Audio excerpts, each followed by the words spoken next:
Mr. Carter, we'd certainly like to welcome you to RIT, and we're delighted that you're here to receive the Frederic W. Goudy Award this year.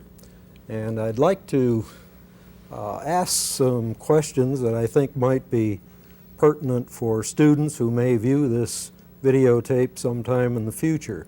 And I thought we might begin by asking you if you would perhaps give us some little background about your company, Bitstream, and exactly what you do, and perhaps some of the things that you get involved with in designing of type. Sure. Well, the company is about 5 years old now, and I was one of 4 people who started it. It's hard to know really what to call the company. There isn't a proper term for it, but most people seem to refer to it as a digital type foundry or digital type fontery. We make digital type in many different forms, but we are unlike some of the older companies who also make typesetting equipment. We don't in fact make any hardware at all. We just make type and various ancillary forms of software that you need to use the type. I guess about a third of the 50 people or so that work there nowadays are type designers. A third are programmers, because we have to, although we buy hardware, of course, we have to write all of the software ourselves. And about a third are the other good people you need to run a company in the way of sales and marketing and administration and so on. We have a fairly large number of licensees who buy our fonts, and the fonts go out in various different forms. The fundamental form is what we call a definitive outline description, which is simply a way of capturing type in digital form. It's a way of translating a graphic image into a mathematical one that computers can store and recreate and so on. And from those outlines we have various other products that we develop, again algorithmically with using computers and so on, which go out in the form of bitmaps, discrete descriptions of characters of various different resolutions. And these, the range of licensees that we have goes all the way from the high-end graphic art systems like Cytex and Camex and so on, some of which you have here, all the way down to the manufacturers of personal computers and laser printers destined for the desktop publishing and office market and so on. So it's a fairly broad selection of companies, and it's a fairly wide range of digital type that we put out. We have something like, I think, to date between 600 and 700 typefaces which we have digitized, and those are all existing typefaces, or the great majority of those are existing typefaces. They're the faces that any typesetter or image setter requires nowadays.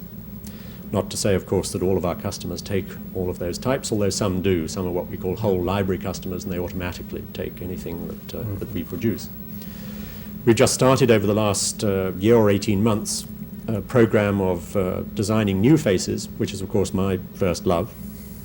And this fall, next month, I think, November, we'll see the launch of 3 new typefaces that we've developed, one designed internally, one commissioned from a distinguished Dutch designer, Gerard Unger, and one from Gudrun Zapf in Germany. And these 3 faces, as I say, will come out in a month's time or so. First of what I hope will be at least an annual offering of new designs, which we plan to put out as a collection rather than putting out, say, one new design a quarter. We will bring out a bunch of them at a time. Makes it more interesting. David, maybe. I was thinking it would be interesting to hear a little bit about your earlier background as first as a punch cutter, and then some of your experiences with the Mergenthaler company. Yes. Well, I got into this business along the line of least resistance, really, since my father was in the printing business. He was at various times in his life a production manager and typographic designer, but most of the time that I remember him, he was a historian of printing at Oxford, at the University Press at Oxford. So because of his professional concern with it and so on, I met a lot of the people who were friends of his who worked in that industry, and of course I was familiar with the books and so on from a fairly early age. He, to do him justice, tried to deter me from going into printing, but when I left school without having anything particular in mind to do except an interest in printing, he sent me to the printing works and type foundry of Johannes Enschede and Zonen in Holland, where he had good friends. And I spent a year there, really. It was part of a scheme that Enschede's used to run, I don't know if they still do, of sort of unpaid, unindentured apprentices who could go there at their own expense and spend a year working around the factory, the argument was, and getting a sort of hands-on training. In fact, I started in the type foundry and I stayed there the whole time, really, because I got very fascinated with it. And I spent really the whole year working alongside a remarkable man called Paul Radish, who I think was one of the last professional punch cutters. He was a German in origin, been trained in Berlin, but had worked most of his life at Enschede's. As I say, I spent a year there trying to master the hand cutting of punches and the various subsequent processes like striking and justifying matrices and, of course, casting type. I came back after a year intending to go to university, but I felt so enamored of this craft that I decided not to go back to college, but to start work. And thanks largely to my father's contacts, I was able to scrape together a certain amount of work. I did cut a few punches, a couple for Hans Mardesdijk, which was a great honor to cut those for him, and some for the University Press at Oxford, and cut a number of binders, brasses, and so on. But obviously it was not a commercial proposition to be cutting punches at that time. This is 1956, 7, that sort of date. But I gradually gravitated into drawing lettering and into more general graphic design, and then in the early 60s I began really to concentrate on the design of lettering. For this reason, really, there were beginning to be in London a small group of graphic designers who wished to work in what you might call an international style. They admired the contemporary work in this country, in the States, in Switzerland, in Japan, and so on. But the typesetting trade in London then was extremely conservative, and they simply could not get typeset in the typefaces they admired or saw in overseas publications and so on. And so I really made a living for a couple of years drawing type, not to go on a typesetting machine, but just to be reproduced by pasting up and so on for maybe a dozen individuals in London who, as I say, couldn't get it any other way, this being, of course, before the days of dry transfer lettering and so on. I was then offered a job by Crossfield Electronics in London, who were the manufacturing agents for the Photon typesetting machine, called the Lumitype in Europe. And I worked for them for a couple of years. It was a very interesting time for me because although the company was in London, the fonts for that typesetting system were actually manufactured in Paris at the type foundry of Debenham. And I spent, I suppose, 2 or 3 weeks out of every month in Paris, which was very nice and very interesting. That's a very historic type foundry which had made this remarkable conversion to also making photographic fonts for the Lumitype. And it brought me into contact with many influential people, most notably, I think, Adrian Frutiger, who became a close friend of mine and a great influence on me, not so much in the terms of actual design, what sort of letters I like and so on, but in his attitude to type design, which was inextricably linked for him with understanding the whole technology and so on. And I think I sort of got rather bitten with the new technology and the opportunities that had offered through seeing Adrian at work, although by that time he had partly distanced himself from the day-to-day work at Debenham. Meanwhile, I had an opportunity, I think in 1960, to come to New York just on a visit, and had been to the Mergenthaler Linotype Company, which was then down by the Navy Yard in Brooklyn. And I quite fell in love with that place, although it was rather a satanic mill in its way. It was, I found it very inspiring. They didn't have any opening for me at the time, although a man who has become a very close friend and colleague, still is of mine, Mike Parker, had just gone there to work in the typographic development division. When his successor retired in '65 and Mike took over the reins of typographic development at Mergenthaler, he offered me a job, which I leapt at. Meant, of course, moving to New York, which I also was very happy to do. And it was a very interesting period because the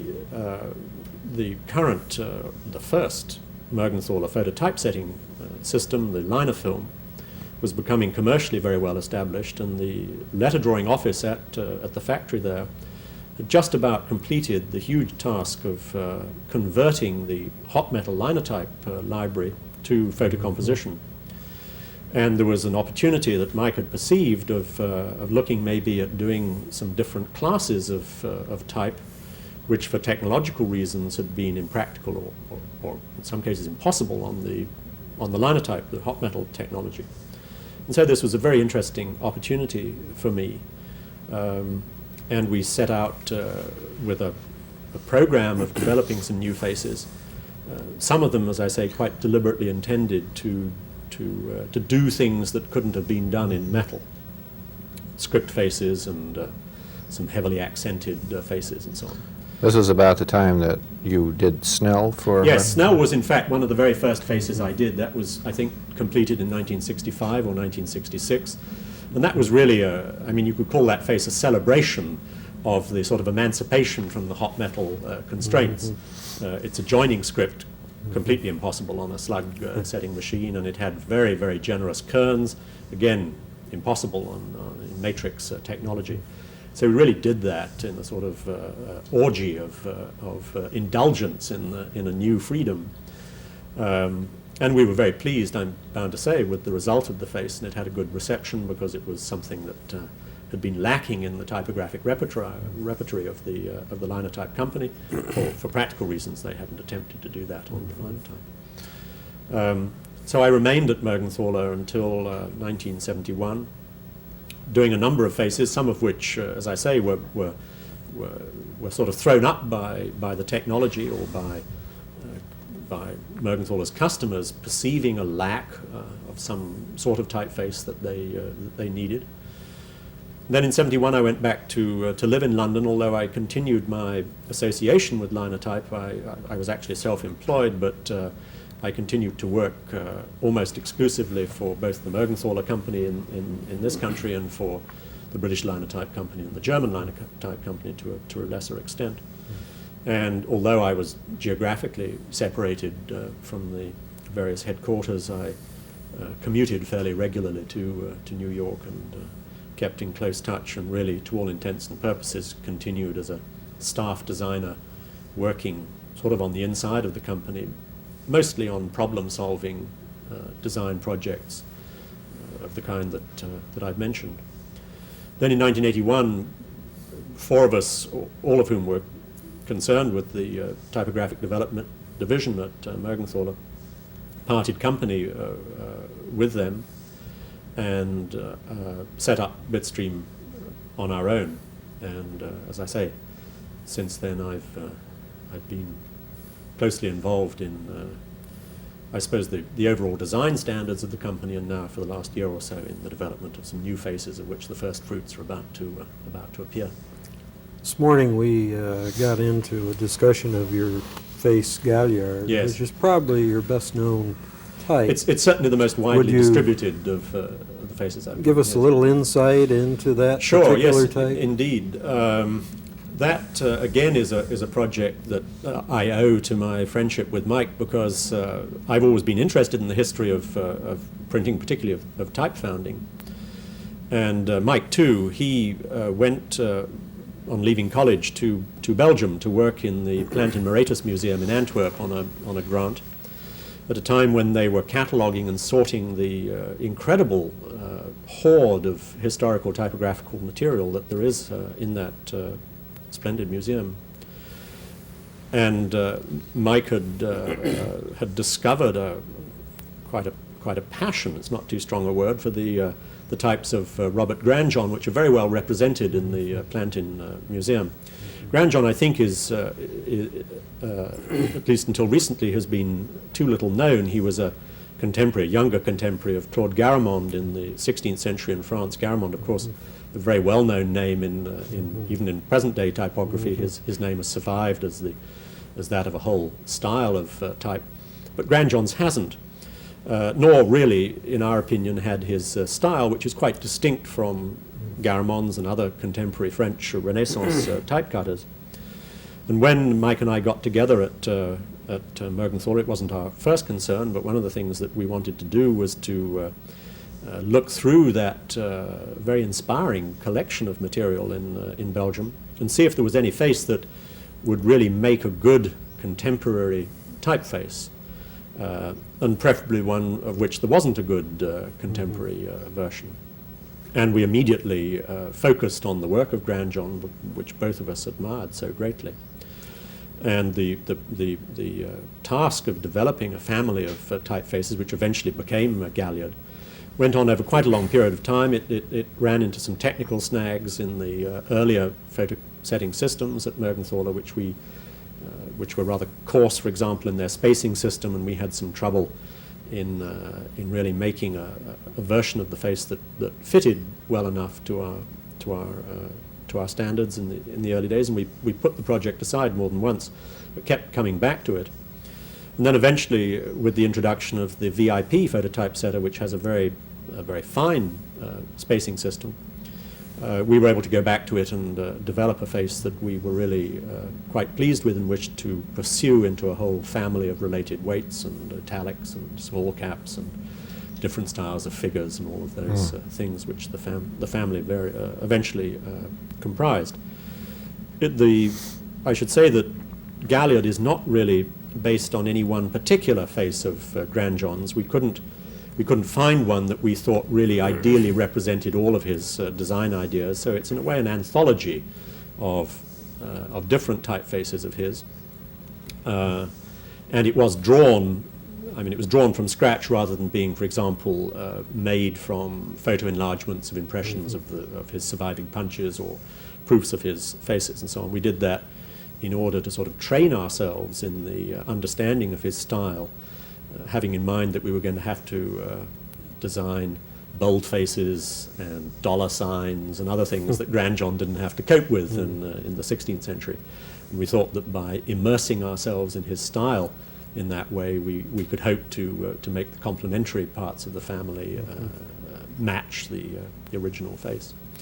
Well, I guess that came out in 78 or 79 from Mergenthaler, and then a couple of years later it was taken up and re-released by ITC, the International Typeface Corporation, who develop and franchise a lot of typefaces, most of which they design or commission themselves, but occasionally they do sort of pick up designs that have been recently released and sort of redo them themselves and re-release them to a wider market. So now you can in fact find Galliard on a number of different typesetting systems, other that is than Mergenthaler's own. Of course, you can still set it on the Mergenthaler machinery, which has one of the best versions of that face.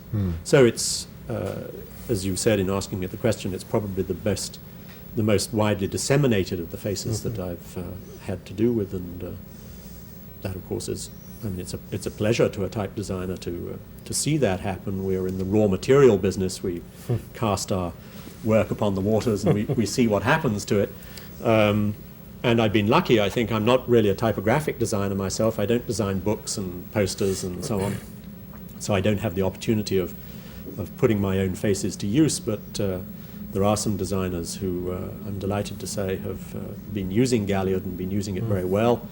And this is not only pleasant for a designer, but it's extremely useful. In fact, it's probably essential, because it's only by seeing your work in print, which is after all the purpose of the whole exercise, that you can judge whether you've got it right or not, and you have the opportunity of seeing how a face performs under exacting conditions, different forms of reproduction, different forms of typesetting and so on.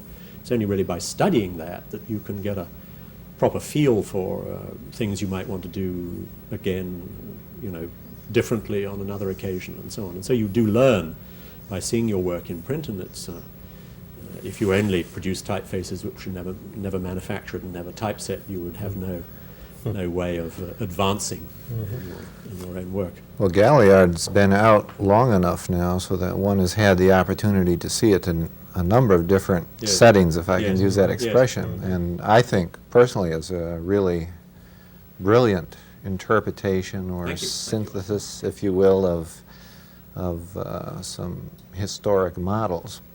And you said you spent quite a bit of time studying Grandjean's work.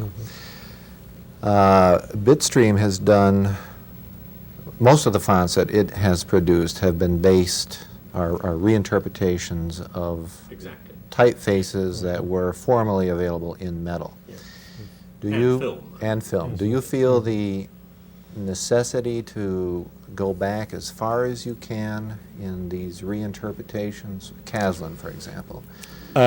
It depends. What we try and do, I suppose, or what we've tried to do up till now, is to choose the best available version of a typeface. And by best, I don't necessarily mean the most authentic in the terms of Caslin. I suppose in a face like Caslin or Baskerville or Garamond, we would probably end up by doing more than one version because there is more than one cutting which is current and would be desired by our licensees. So I think that the repertory of faces, the library of typefaces that Bitstream has, reflects what is currently most in demand on the part of the typesetting industry. The sort of re-examination we do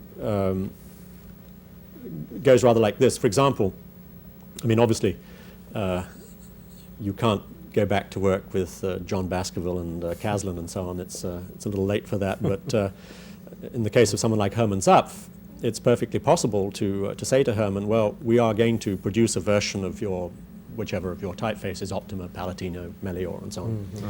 Have you had any second thoughts about this, or would you like at least to look at our version of it before we release it and see whether you think it's okay? And that is a very interesting opportunity for such a man as Hermann, because to take Optima, for example, which I think was designed in, 57, 58 maybe, designed strictly for hot metal technology, for duplexed matrices, which are now mercifully a thing of the past. It's very interesting for him to have a second guess, if you like. The aim, of course, is not to substantially change the face. I mean, you don't want to make Optima unrecognizable. It's such a brilliant face and so successful. But duplexing is a case in point. I mean, why have the Roman and the boldface on the same widths? It's quite unnatural for them to be so. Now that there is absolutely no technical requirement for them to have that rather curious limitation, now obsolete, let's get rid of that. Let's redesign or refit or do whatever you need to do to the bolder versions of Optima to make a really nice gradation of weight and so on, and certainly involve the designer. And that we have done. I mean, I've used Hermann as the best example I can think of, where we have been careful to try and get back to the designer's original intention, because working with these very high resolution descriptions of digital descriptions of type, they have essentially no limitations of that kind. I mean, like duplexing or like coarse unit systems and so on. I don't suppose there's ever been a time in the history of movable type when designers have had greater freedom from technical constraints, at least at the high end of the resolution spectrum, to make type just exactly the way they want it. We do add weights to existing faces. We do that sort of re-editing or reorchestration, or whatever the right word is, of faces, but it falls short of redesign of the kind that Galliard represents. I mean, Galliard is a rather thoroughgoing exercise of taking a face of great antiquity and redeveloping it. I hope that we will do that, over the years with some other historical models, but at the moment we don't have any equivalent projects to that. The new faces we're bringing out have none of them got a particular historical antecedent. I know, I think you use the term raw material that you produce, and I'm sure you can't help but wonder at some of the usages made of your raw material. Maybe you'd like to comment on that. Yes, I have a very open mind about that. As I said to the students this morning, if anyone wants to use any of my typefaces, I'm just tickled pink, whatever sort of mess they make of them. I mean, that's fine. But seriously, I mean, there are now typesetting systems which provide the end user with such intimate control of things like the spacing and the set of type. You can make it wider and narrower, and you can artificially slant it by doing a shear distortion to the raster, and you can kern it and track it and all these things, quite unheard of in my time of my training and my youth. But those things, I mean, if you provide those facilities, and I believe you must with really comprehensive typesetting systems, you cannot possibly police the way they are used. You cannot say you must not use this form of A with this form of B, or you must not alter the spacing of this typeface and so on. That just comes about necessarily as a function of providing the tools. I know that there are designers who are sometimes offended by certain applications of faces. I know that Herb Lubalin, who provided very many alternative characters in a face like avant-garde Gothic, used to get upset because certain of those characters were deliberately meant to be used in combination with certain other characters, and it upset him if they weren't, if they were incorrectly and insensitively used. But he, after all, provided those. But there's not much you can really do to control the application of them. You get back into Gutenberg's situation of having an enormous font of characters, all the multiple characters required as a function of different combinations and so on. But when Gutenberg was at work, he was the only one using movable type, so he had a fair amount of control over how it was used. But now the industry has developed a little bit beyond that point, and you can't, as I say, you can't police the use of type. By and large, I'm very, very seldom offended by anything I see done with type. I do see faces of mine sometimes used for example, Galliard does not do very well if it's printed on a very high gloss paper and rather under-inked. It looks much too sharp. So I'm sometimes disappointed if I see a face used in that situation where I don't feel the typographer has really chosen an appropriate face. It's not that the face is good or bad, it's just that it's not a good choice for that particular reproduction situation.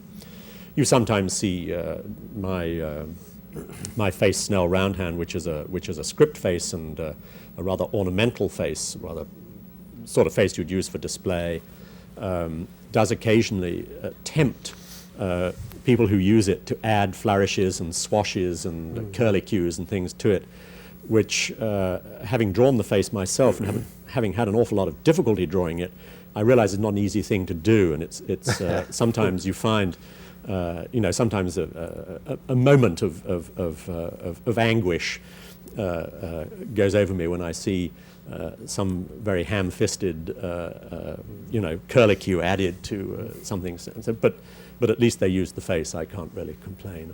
I'm only too happy that they like it enough to use it in the first place. Which kind of reminded me of something I thought was significant this morning in regard again to Galliard and the Italic version of it, yes, which tends to be a little more in the nature of the chancery rather than a more conventional thought of an italic with an old-style Roman. I wondered, yes, if you'd comment a little bit on that. Yeah, it is, I suppose, a relatively unconventional italic certainly for typeface of that period. Grandjohn, who's principally known as a cutter of italics, although he did also cut very fine Roman typefaces, cut, I think, 3 distinct styles of italic.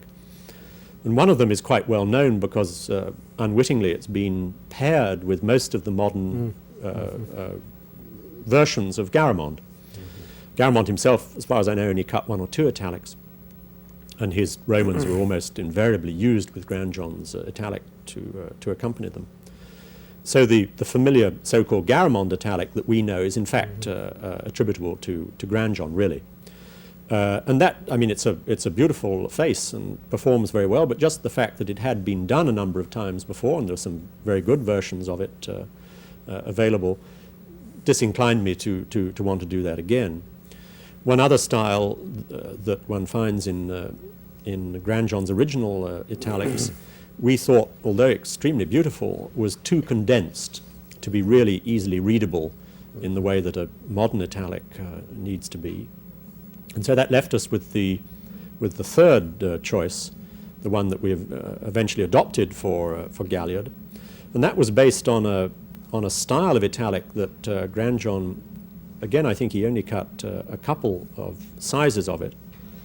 But one of the sizes that he cut was interesting because in Grandjean's day, in the mid-16th century, I think that italic was only just starting to acquire its present, or what we now understand as its role in typography as a companion to Roman. Up till then, it had been a style of type in its own right. I mean, it had been used to set an entire book, for example, for reasons of compaction and so on. I mean, it would seem odd now to go into a bookshop and pick up a paperback that was set throughout in italic, but in the 16th century it was quite commonplace to find that. But I think in Grandjean's day, the idea of having a sort of a mated pair of Roman and italic, which had something like the same function that we assign to italic now, was starting to catch on. And he did, in fact, produce one pair of Roman and italics for the great printer Plantin in Antwerp, whose surviving material is the basis of the Plantin Museum.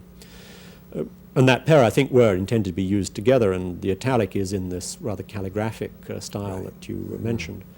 We tried that, and we liked it a great deal, and opted for that to use for Galliard italic. It does have its detractors. There are people who find it a bit spiky and so on, but by and large, I've been quite pleased with our choice. I mean, it does the things that you need an italic to do. It's instantly distinguishable in texture from the Roman, so you can use it for emphasis. And you can also use it, by itself. I don't know about reading a very long continuous text in it, but you can certainly use it for headings and the other purposes that you might want to use a display italic for. Yeah. Grandjean sounds like someone you felt a particular kinship with over the years. Bound to say, yes, yes. I have that with a number of the forerunners in this business. I think there is a sense of continuity, and I look upon in reviving a face like Grandjean's, or reviving a style like Grandjean's. I've been accused of copying someone else's work. I don't really see it as copying. I see it as continuation. Sure. And I feel very, humble doing that, but rather proud at the same time, because I did feel that Mike and I were right in finding or appreciating a style of type which didn't really have a good modern equivalent. I mean, there are typefaces. I mean, monotype Plantin is based on a Grandjean original, but it's a very much redesigned face. It's a brilliant typeface, particularly for certain sorts of work. But I don't think it ever really intended to be a revival of his style as such. I mean, it's not an acknowledged version of Grandjean's work. He was well known for some of the exotic typefaces that he did, and this is something that you also have tackled, and I don't think many 20th century designers have. That again was really, yes, I mean, I'm not knowledgeable in the linguistic sense about what type founders have always called exotics, but I've had to get involved with them because of the sort of reasons that we were talking about earlier, of the necessity of exploiting new generations of typesetting equipment which lend themselves to doing some things that were hitherto impossible. And of course, complicated scripts like Arabic and the various Indian scripts, for that matter, Greek, which has a great many accents, suddenly became much easier to typeset with the advent of a machine like the VIP phototypesetter, for example.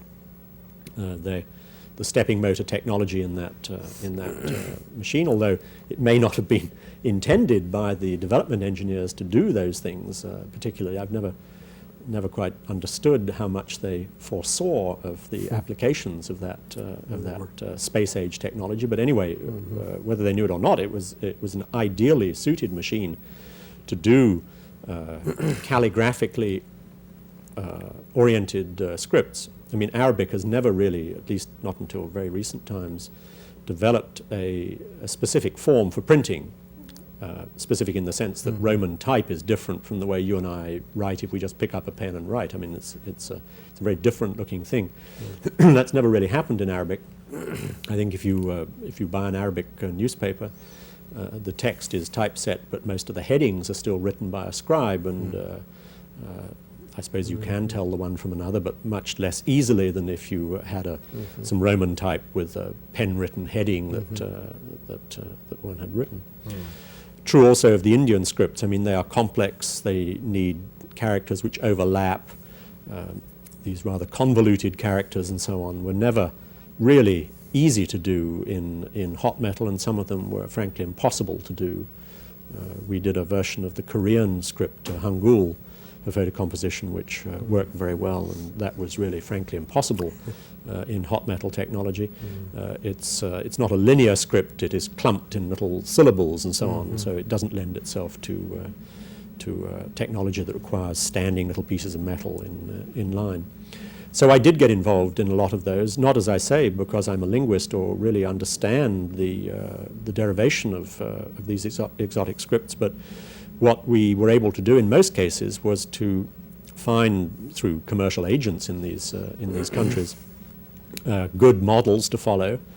And we've also been lucky in finding not type designers who knew these scripts. After all, if there were type designers, they would have designed the type themselves, but perhaps graphic designers or other people with an eye for graphic design who could look at our work and say, well, that looks right or that doesn't look quite right. Reading it as someone born to this script, this really doesn't work, or this is preferable to that, and so on. So we got a certain amount of feedback from people who, as I say, were not necessarily skilled in type design, but had good instinctive reactions that we trusted to the letter forms that we developed.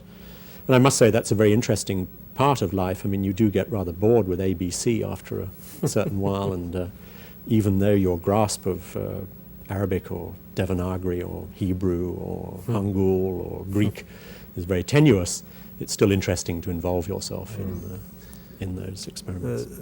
In regard to some of the more recent things that you've worked on, I thought we might just mention a little bit about the problem solving, as you called it, and certainly that's what design of letters today is and always has been for type. But I wonder if you might comment a little bit about Bell Centennial and perhaps the caption face for National Geographic. Yes.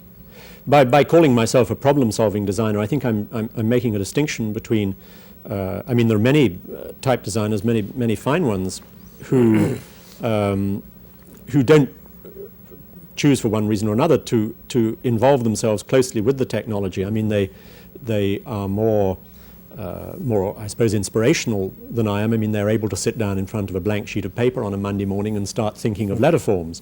I don't react very well to that. I need some form of stimulus, some form of design brief. I mean, I have to know that there is a specific need for some form of type, which is either, as I say, thrown up by a case of technical exploitation or because someone is beating on the door for a sort of typeface that didn't exist.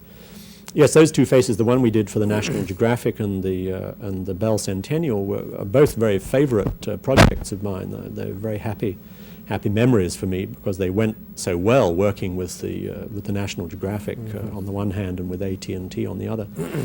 In both cases, they came to us. This is, of course, back in the linotype days. The National Geographic has this very curious typographical problem that I gather the majority of people who read the magazine actually read the captions. I mean, they go from page to page reading just the captions in sequence, and the captions are carefully written in order that one can do that and really understand the story by so doing. It's only if you're particularly interested in the story you actually go back and read the text proper. Now, it's obviously not difficult for a typographer as skilled as Howard Payne at the Geographic to make a distinction between the text and the caption. I mean, you can set the captions in a boldface or in a sans serif face and so on, but the paradox in doing that is that you are perhaps making the captions less readable than the text, whereas, as I say, most people actually read the captions. So he came to us with this problem, and having tried a number of different solutions himself, which he wasn't really happy with, and asked us to look at it as a research project. we gave it a lot of thought and experimentation, and eventually came up with a face that is slightly inclined, as an italic would be, in order that you can distinguish it from the text face, which is of course an old-style Roman. You can distinguish it almost subliminally. As you turn the pages, you know instinctively whether you are reading the text proper or the captions. But it's not as steeply slanted as most italics are. I think it's something like 10 degrees or even slightly less. And it's relatively wide as italics go. One of the characteristics I was saying apropos of one of Grandjean's styles, that what can make italic tough to read is the fact that it's sometimes very condensed. So we made a rather expanded italic, and we made it the same weight as the text face in the Geographic magazine, in order that it shouldn't, stand out like a sore thumb on the page, but should be fairly well integrated into the overall texture of the page. And we worked on this for a while, and in the end produced 2 weights of the caption face, which they use, I'm delighted to say, still, and use it occasionally for things other than strictly speaking captions. Sometimes they make introductions to articles in it and so on. Bell Centennial, I suppose, was a rather bigger project. We were approached by AT&T, who felt for a number of reasons the previous typeface that they were using, Bell Gothic, which was designed, I think, in 1937, was becoming obsolete. Partly for technical reasons. They were printing almost exclusively, or typesetting almost exclusively, by cathode ray tube typesetters, which had some difficulties with Bell Gothic. The characters set rather close together, and the ink tended to bridge between characters and so on, which certainly hampered legibility. And also the phone books had been recently redesigned by Saul Bass in, I think, Helvetica, and they felt that the face that was used for the directory listings was becoming a little bit old-fashioned looking alongside the outside of the directories and the other graphic material that Saul was doing for them at that time. So they wanted a rethink. And they were able to provide us with certain technical information about the way that the present typeface was not ideally suited to current reproduction technology and so on. And we went into the thing really quite thoroughly and did a number of iterations of experimental characters and so on. There was one great advantage to that project, and that is that the resulting typeface is only ever really used at 6-point. Occasionally, small rural directories use it in 6.5 or 7-point, but we were at least able to focus on one type size. Nowadays, most typefaces have to perform across a wide range of sizes, 6 to 72 point and so on. They don't necessarily look at their best across that range, of course, but when you've got the job of doing a typeface which has to be optimized for 6-point, it does make it easier. The very fact of doing it for 6-point is in itself difficult because it's so minute, and all of these problems about the clearance between characters and the readability of the figures and so on are very crucial. Did its small size preclude ever doing it as a serif face? I believe it did. Its small size and the necessity for getting a lot in the line. I don't want to get too technical about it, but we referred a few minutes ago to the linotype system of duplexing, which obliged Romans in italics and Romans in bolds to be on the same width, and that, of course, was the case with Bell Gothic, because it had originally been produced as a linotype face and never really revised, with the result that the bolder version, which is used for the name and the number in each line of directory entry, is the same weight as the address face. And we thought, rethinking the question, that there was no necessity for that any longer to be the case.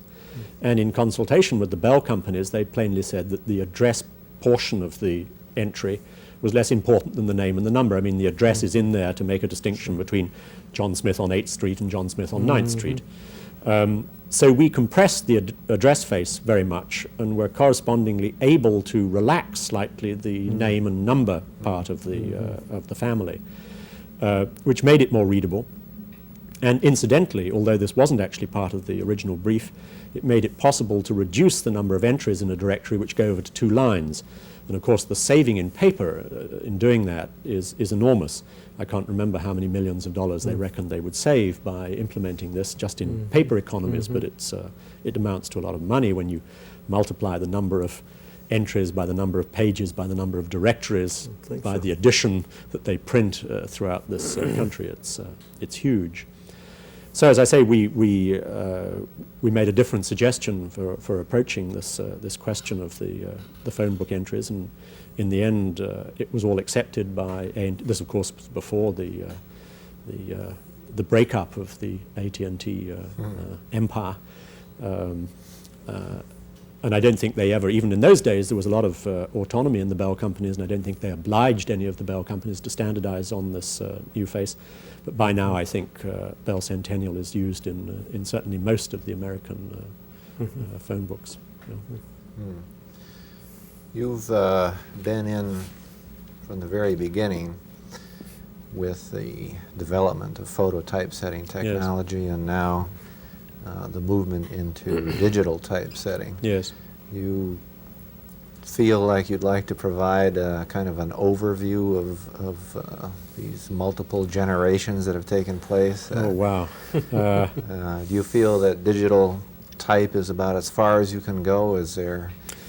I don't suppose so. I mean, from my point of view as a designer, what of course has happened, I actually get into this rather deeply in the course of my talk this evening, but of course the significance for me is that I suppose the time and expense required to produce a new type design has diminished just in the time that I've been working in the industry, which is say 30 years, to something like 1% of what it was when I started. I mean, it's breathtaking how what the difference is in just in the in the capital cost of making a digital or photocomp typeface nowadays compared to making it in matrices, hot metal matrices, where of course you had to cut punches for every character in every size, and so huge you felt outlay. no recent temptations to pick up a graver again? No, I did, within sort of recent years, I did once do it because the Science Museum in London reorganized their printing exhibition, and they asked me to cut a little series of punches, 3 or 4 I think, showing the different stages of cutting a punch, and I was pleased to find it's like swimming or riding a bicycle. You don't seem to completely forget, although it must have been 20 years or so that I did. I wouldn't pretend that it was skillful work, and indeed come to that, in the course of a year spent doing it, you don't get much beyond sort of rough and ready journeyman state of the thing. I mean, mastery would take very much longer. But I did enjoy, dusting off the tools and hacking away at a piece of steel and delivering these to the Science Museum. That was quite a pleasure. I mean, of course, there are still people who cut punches. I mean, Paul Dunsing and so on. I mean, they do it as a hobby, of course, no longer yes. commercially. Indeed, when I did it, I would have to admit that technique was obsolescent even when I was studying it. Yes. Before we reach the end here today, I thought it might be well to reiterate something that also was mentioned this morning, in that we have these, I don't know whether they're thousands or tens of thousands of individual typefaces. Yes. Is there any end to it? Is there... Well, I we hope go not on before creating new ones, or... I hope not before I retire. I don't know what. But yes, I told a sort of anecdote this morning which sums all this up for me. When it was still when I was working at Mergenthaler, the company moved from Brooklyn out to the middle of Long Island. Of course, all sorts of things came to light in the course of that move, including some files in my boss's office, which were really a succession of memoranda between successive heads of the company, presidents of the company, and whoever was running the typographic division. They went back to very early years of the company. And the theme of them was as follows. A memo would come down from the boss saying, well, here we have 5 typefaces. And we've got you designers producing these things, and surely to God 5 is enough for a machine, and how much longer do we have to keep paying your salaries, and so on. And a memo would go back up saying, well, we've got about 5 years' work laid out at the moment, and at the end of that, yes, you can fire us and we'll go away and do better things, and you'll have enough type to last you, till doomsday.